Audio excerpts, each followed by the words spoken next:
Greece is not very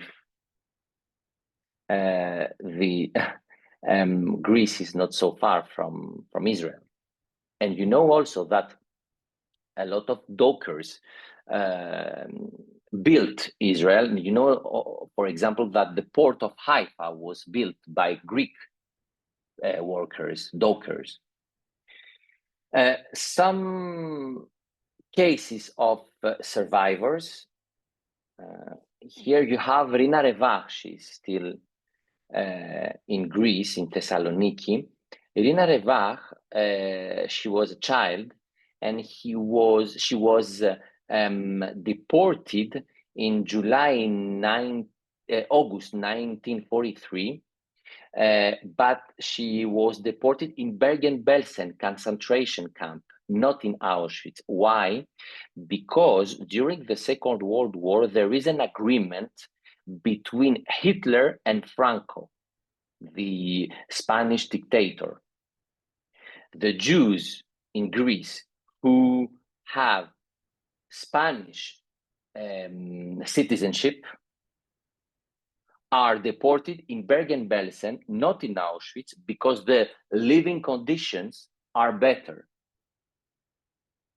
So Rina Revach survived with her family. Another example, Mimika Samoilidou, with her parents here, she, with all the family, they were hidden during the war in Athens, and they changed 14 times flat to survive, and they have to pay a lot of people to save them. They lost all their money during the Second World War. And Samuel Modiano. Samuel Modiano, I met Samuel Modiano a few years ago in Rhodes, in the island of Rhodes. Drora, you know this island, during a commemoration of the deportation of the Jews from the island. I had given there a speech at the synagogue, and I met Samuel Modiano. I went after to Rome because he still lives in Rome, in Italy. I met Sami to Rome, and we spent some days together because it was very important for me. You have his testimony in my book. It was very important to have all this information about the history of Samuel Modiano. Samuel Modiano was deported in Auschwitz at the age of 14. The Jews of Rhodes left the island on July 23, 1944, and arrived in Auschwitz on August 16, almost 1 month, as I said. In Auschwitz, Samuel lost his entire family, but he made a promise to his father to survive. He endured, of course, the worst horrors and weighed only 24 kilos at the liberation of the camp. Samuel Modiano didn't speak about the Holocaust for 60 years. He started to speak in 2005. He understood that his mission was to pass on his story to younger generations.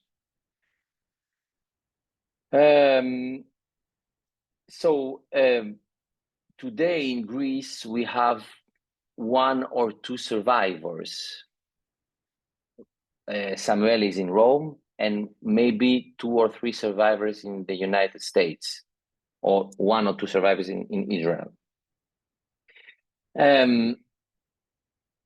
Here we have some pictures with Samuel Modiano, the Holocaust, the memorial of Rhodes, and in Auschwitz, my own pictures. It's the lists of his family in Auschwitz. Jacob Modiano is his father, for example, and Lucia Modiano, his sister. So today approximately 5,000 Jews live in Greece. They are represented by the Central Board of Jewish Communities in Greece, the KISE, which was founded in 1945. So after their massive annihilation during the Holocaust, there are today 9 communities in total in Greece. More than 30 before the Second World War, 9 communities today. The largest community is Athens, about 2,500 people. The second community is Thessaloniki, 1,000 people. And after that, you have cities like, maybe I can show you here. The third community is Larissa, about 300 people. Before the Second World War, Larissa was nicknamed Madre de Israel, Mother of Israel, 10% of the community Jews.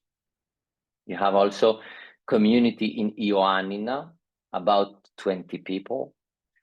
Chalkida, 20 people also. Corfu, 20 people. Rhodes, 20, 30 people. And Chania, about 20 people. Trikala, also here, about 50 people.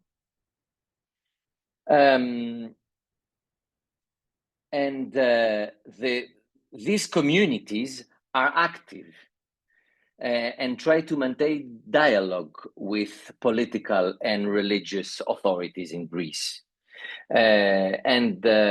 Holocaust remembrance in Greece has entered since 25 years a new phase. The government is taking part to the Jewish commemoration and Holocaust commemoration. We have public monuments and memorial plaques around Greece, inaugurated last 20 years. For example, you have here the menorah engulfing flames in Thessaloniki, the Eleftheria Square. Here, the monument dedicated to the destruction of the old cemetery in Aristotle University. Athens, the memorial of Athens, a broken up marble Star of David here. And some synagogues. Athens, here, Thessaloniki, the synagogue of Thessaloniki, the synagogue of Ioannina, the synagogue of Chalkida, Rhodes, Chania in Crete, and the Corfu, Kerkyra, the island of Kerkyra. Also, it is very important to explain the situation today with the anti-Semitism. So the anti-Semitism is a persistent problem in Greece, but I think all around the world. We had, especially during the economic crisis between 2010 and 2020, many memorial sites and synagogues were vandalized. And we had, unfortunately, the rise of the neo-Nazi movements. In my book, today we don't have this movement because all the members of the neo-Nazi movement are in prison, but we have the extreme left. In my book, I also tried to explain the situation in Greece, and I use the term Judeophobia. It's not exactly anti-Semitism. What is Judeophobia? Judeophobia combines anti-Semitism, the hatred against the Jews, combines anti-Zionism, of course, especially today, hatred against Israel, and the anti-Judaism, hatred against the Jewish religion. And I think that this last point is the most important in Greece, because, you know, contrary to the Catholic Church, the Greek and the Russian Orthodox Church, Christian Orthodox Church, still consider the Jews as the murderers of Jesus. And this is anti-Judaism. We can hear in Greece phrases like Jews killed Jesus. But we can hear also Jews rule the world. Jews have money. It's a mixture, a combination, anti-Judaism, anti-Semitism, and since the war in Gaza, anti-Zionism. This is Judeophobia in Greece. It's superficial. We don't have violent acts against Jews, but the propaganda against Jews is very strong. In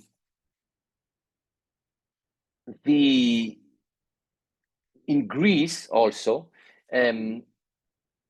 the extreme left is a minority, but they are very active on social media and on the ground. They organize, for example, a lot of riots, and they are not only anti-Zionist. Unfortunately, we have today in Athens, in the center of Athens, a lot of graffitis against Israel, but also against the Jews. But despite the war in the Middle East and the rise of anti-Semitism worldwide, there has been no increase of violent anti-Semitic acts in Greece. Firstly, because the Jews in Greece are not particularly religious, so they don't wear kippah and symbols, so it's very difficult to recognize them. Secondly, because the Muslim community, which can be sometimes a vector of anti-Semitism, is very small in Greece. Thirdly, because the neo-Nazi movement have been completely crumbled, the leaders are in prison. And fourthly, because the pro-Palestinian far-left movement are very active, but remain a minority. But as I said, they are very active. And in Athens, for example, the mayor is pro-Palestinian. So he lets it happen with the graffitis and doesn't even take the time to remove these horrible messages. But our government is very close to Israel, and we have a lot of collaboration in a military way, in a cultural way. So it's a contradiction here in Greece with Israel, contradiction between people and our government. So, and you have here a protest by Nazi movement Golden Dawn in 2014 during the crisis. Here, the Holocaust memorial vandalized in Athens with extreme right symbols.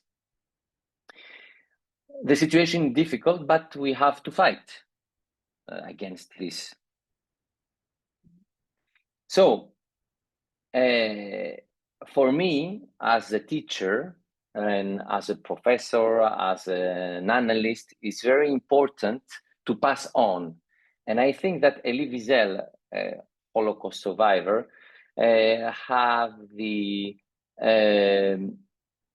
best sentences for that. He said, "Those who don't know their history expose themselves to its repetition. To forget the dead is to kill them a second time. And this is why we have to pass on history." Thank you. Thank you so much. There is a lot there. I'm going to ask you to go back into the PowerPoint for one moment. Yeah. Because one of the things that struck me, and then I will continue to get others, but if you can go all the way back to the beginning, one of the things we talk about, and also you talk about the history and the heritage and the culture. I think that's one of the things that we strive to make sure that everybody understands. There is this multicultural history. So I want to, you mentioned dates at the beginning. So the next slide, I think, is the synagogue, the menorah that you have there. I just want to make sure that everybody's understanding. We're talking about the 4th or 5th century. We're talking about 150 BCE. So the dates that are there, it's during temple times in the land of Israel. So it's one of those things where also you have, I think, one of the only other places in the world that had it is modern day Egypt, is in those two. And they both had the same type of coming together of cultures where you had the natives, for lack of a better word, I mean, the ones that came during this time period in the first or second temple time period. And then you had those who came in 1492 and Ashkenazim you had all different groups. And so it's a really unique it's unique. And I just think that's beautiful. So I wanted to make sure to stress that. And there were some people that came up. You had mentioned, so thank you for that. You can go now if you want to close the PowerPoint. I just wanted people to see that again.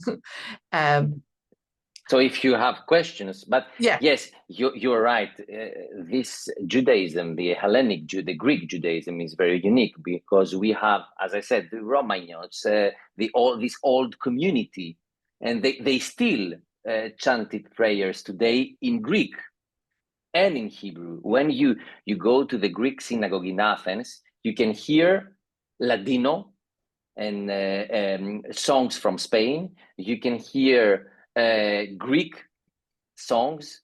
You can hear sometimes Ashkenazi song. It's very unique. Right. Even after it was decimated, that it kept it. It's Yeah. beautiful. So some other comments and questions came up. I'm going to go over to them. The first thing is you mentioned a few Holocaust survivors, and one of them that I don't think you mentioned, but Jake is reminding us, that Stella Levy. Yes, Stella Levy. After the Second World War, she went to the United States. And there is a book also. Yeah. Sorry. No, you're good. Tuesdays, right? Tuesday. Yeah, I can't remember the name of the book. So that's one. And the other one, we have a video about Buena Sarfati, who also helped. Yeah. So for those who want to learn more about that time period, in addition to reading the book, there are some cute little clips that we have at that time. So people are giving us comments more. There is a question about, so you can close the PowerPoint if you want, so people can see more. I have heard that Bulgaria sacrificed the Greek Jews to save their own Jews. Is this true? Yeah. They saved all the Jews in Bulgaria, about 50,000 people, because the church refused to deport the Jews. So the government with the church decided to save the Jews of Bulgaria, but the Jews of Greece under the Bulgarian zone is another situation. In Greece, they have to deport all the Jews. And all the Jews from the Bulgarian zone were deported in Treblinka. No one came back, no one, for 1,500 people. But in Bulgaria, 50,000 people saved. Yes, the Bulgaria and the Bulgarian zone in Greece is not the same situation. Thank you. Sorry, I went away from it. Oh, so thank you, Jessica. But it's Tuesdays with Maury is a totally different book. 100 Saturdays is the book about Stella Levy. So thank you, Jessica, for that. I forgot the title. And also, they're asking if you have a connection to the museum in Athens, because they said it's a good museum. I don't know if you want to say something about it or. As you can see in my PowerPoint, a big part of my archives and pictures are from the Jewish Museum of Athens.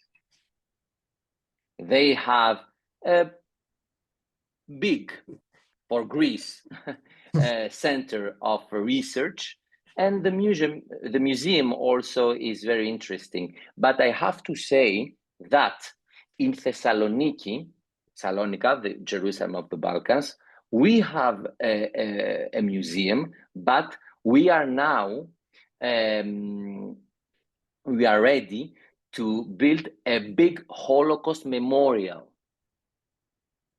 in Thessaloniki. Normally, the inauguration is in 2026, next year, a big memorial, Holocaust memorial in Thessaloniki. Is it going to be like a museum or one of those? Yes, a museum and a research center. So somewhat like the one in Paris. And in Paris, yes, like in Paris. So, and they collaborate. Okay, through you, I am assuming also. And yes, Jessica, the synagogue in Athenian Agora is from the 4th or 5th century of the Common Era, but the other one was from 131 The other one BCE? is the synagogue of Delos. Yeah. 150 before Common Era. That's what I thought. And the oldest synagogue in Europe, we think. Right, that we found. Still alive, yes, that we found. Jake is mentioning that the background picture is in his, you can see here, is Dr. Albert Bourla, the CEO of Pfizer, who his mother is also a survivor. So yes, I'm saying exactly, that. from Thessaloniki. Bourla it's a very famous name, Sephardic name from Greece, Bourla. Yeah, that came up quite a bit actually with the whole Pfizer COVID thing, but we won't go into that now. Ayelet's asking a question that's a tricky question. I'll let you answer, but I have an answer too. Do Greek Jews use a specific siddur for prayer? Yeah, it's true. Do you want to explain? You'll do it if you want. Because the religion, it's not my research. I can explain, of course, but it's not exactly my and we have one of the oldest siddur in Europe. Do you know right, that? I didn't know that. Yes, a siddur from the oldest is a siddur from Crete, and when they passed from Crete, from Chania. No, when is it from? We think that it is during the antiquity and after Middle Ages, and after in 16th century, they tried to write an old siddur from the antiquity. But so I don't remember all the details. So that one wouldn't be influenced by the Sephardi influx of people, but a lot of, it's hard to say it's a Greek siddur because all those different communities came together, and it wasn't, the Romanio did keep separate, right?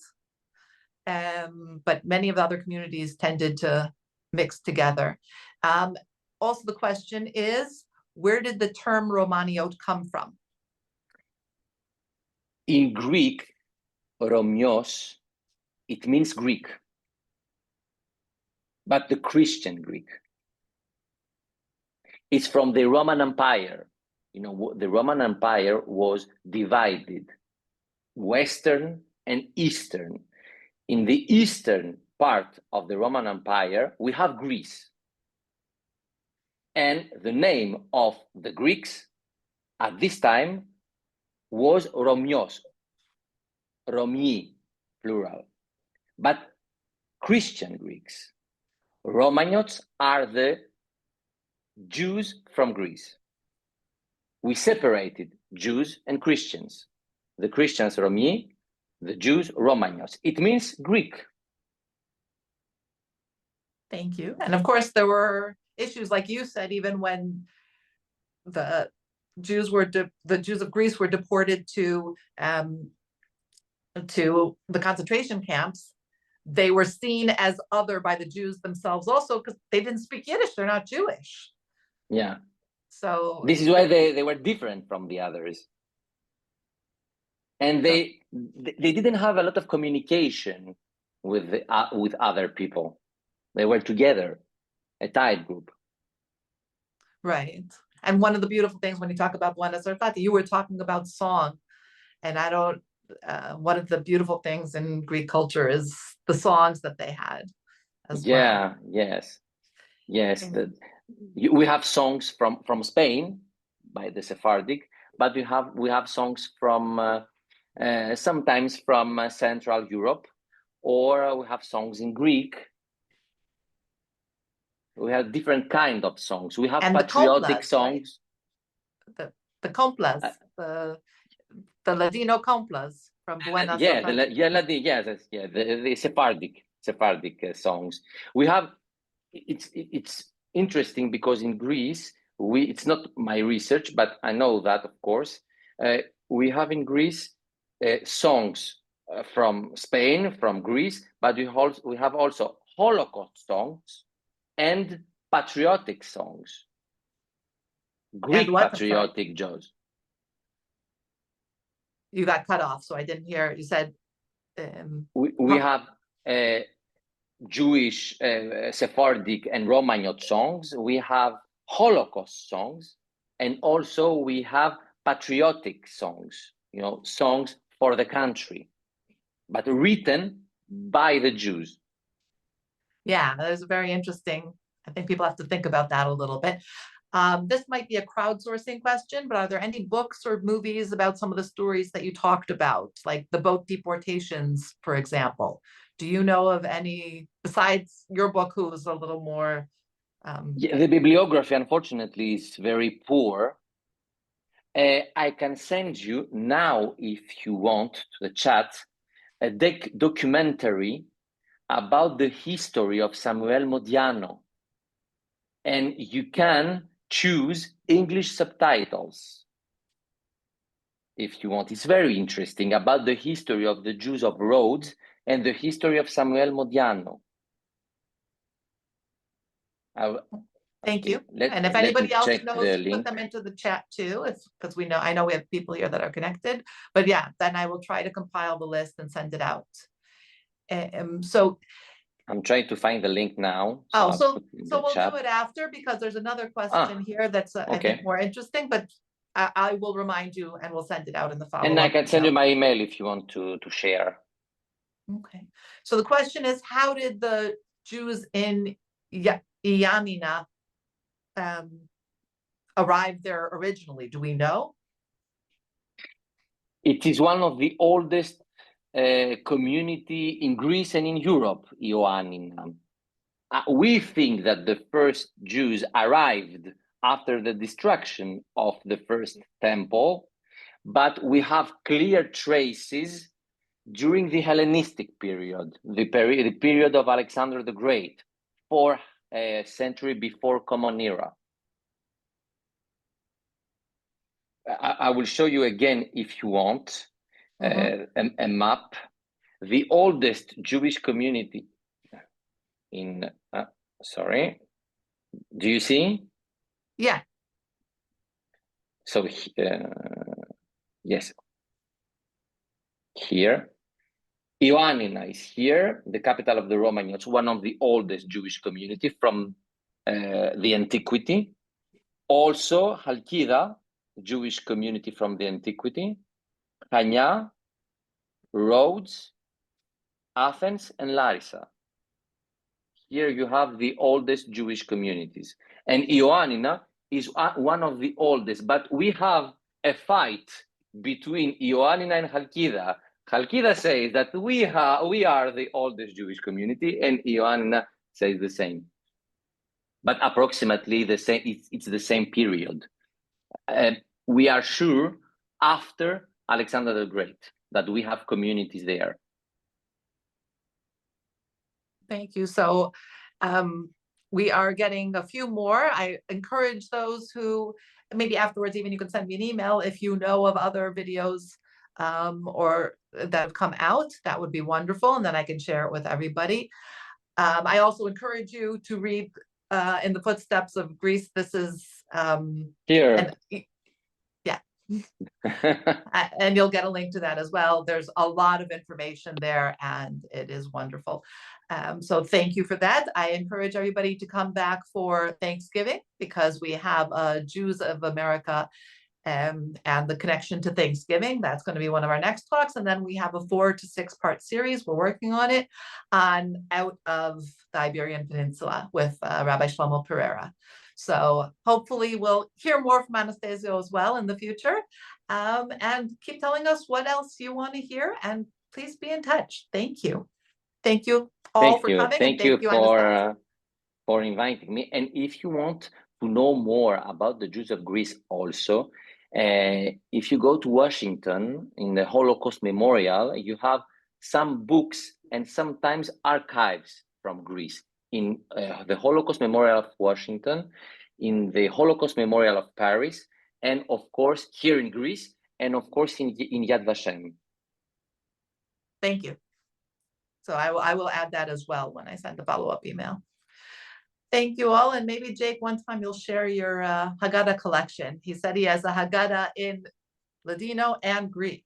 So I think we'd all like to see some of those. So thank you. Please do continue to share and have a wonderful rest of your day wherever you are in the world.